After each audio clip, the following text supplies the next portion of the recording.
It is a filler episode with lore in it, but they harken back to so many important things that have happened. So I'll give you this. First of all, it's kind of horror-ish at the beginning. They went the route. Literally, I would say there were shots and frames from Alien. Oh, sick. So we go back to what is that place called? I just pulled it up too. Here. This episode's called Metamorphosis. So we go back to the cloning facility. It's a place called Tantus. I looked it up. It is not the cloning facility we thought it was. So This is new. We meet a new character whose name is Dr. Royce Hemlock. He is very sinister. He's got that evil villain thing about him. So I guess he's our new Rampart's gone. This is our new guy. So he has Nalase from Camino imprisoned in Tantus, and he's basically talking to her about why won't you go along with this? Why we can change the galaxy. You can help the Empire. That's why we kept you alive and kept your technology.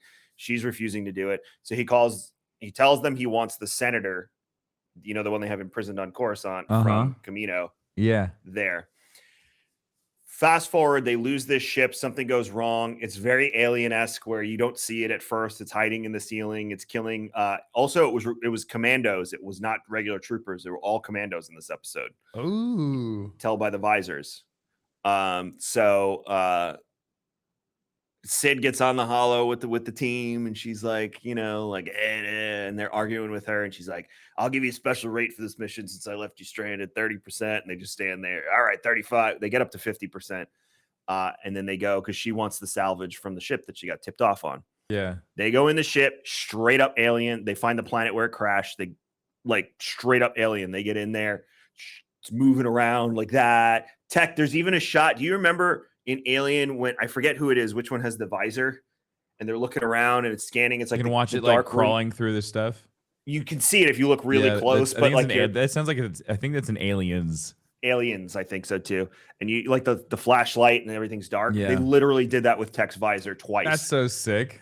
So I was very much like, okay. And if you don't know me, Alien and Aliens are two of I would say those are my two favorite horror movies next to Jaws. And some people might argue they're not horror, but I don't really give a damn. So those are my three favorite horror movies. So I was really excited by this. I'm going to give away the plot. Are you okay with that? Yeah, go for it. I'm going to watch it. I'm going to watch it after stream today. They encounter this beast, and it is blaster proof. They can't do anything to it, which is how it killed everyone in the ship. At one point, Tech surmises that the reason there's no one left is because it ate everyone on the ship, and Omega has a bit of a panic attack. Because you know how Tech says everything matter of factly. Yeah, he's very literal. Yeah. So they end up fighting it. Tech is on the bridge trying to figure out what happened to the ship, so he's separated from them. The beast is running around. All of a sudden, the beast gets caught in this like energy beam, but it's feeding on the energy. Oh, we've seen that almost before. Eating it, like yeah. And then when we see it again, it's actually gotten bigger and it has like a tail fin and stuff now. So the energy is actually feeding it. And Wrecker's like, does that thing look different than it did 5 minutes ago when we saw it? Like that. And so they get it cornered. It's feeding on the energy. Tech decides to shoot the energy conduit to see if it'll blow up. All it does is blow a hole in the ship, and the thing escapes, and it starts heading to the village that's on the planet. So they feel like, okay, we let it out. We have to contain it. Tech goes back to the bridge with Omega to see if he can get the files on the creature. Omega's like, I'm familiar with Kaminoan technology. I can help you. So Wrecker and Hunter go after it. It's making its way to the energy power conduit outside the city. This feels like a show I've seen before. It's very reminiscent, very familiar of thing. But here's the catch: it gets there at this point. It finds the energy conduit and it jumps on top of it and it starts feeding off of it. They're in the Marauder trying to track it and shoot it and see what they can do. As it's feeding on the energy, all of a sudden 3 Imperial ships come out of hyperspace, and then they start sending TIE fighters and stuff down to the surface of the planet. So they know it's loose. They're, and in the beginning of the episode, they say to the doctor, like, we have a missing ship, and he's like, go find it. So they're coming down. Tech gets the information, and as he's saying that, it's evolving again.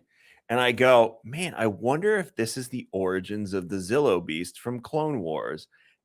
Not even 10 seconds later, Tech goes, Hunter, this is the same beast that attacked Coruscant during the Clone Wars. And I'm like, it's the same beast. Yeah. So what was happening was the Emperor is trying to, remember how obsessed he is? That's why this feels so familiar.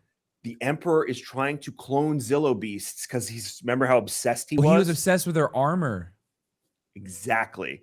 So he's trying to clone them so he can use their armor. They mentioned this in the episode to mass produce it and I guess give it to troopers and whatnot. But the experiment failed again. So holy shit, that's so cool. So there's a really key point at the end of the episode too. Yeah, I wouldn't call this one a filler episode. It was filler because they're off on a mission that didn't really matter, but it plays heavily into the plot. It pushes the overall Star Wars story ahead.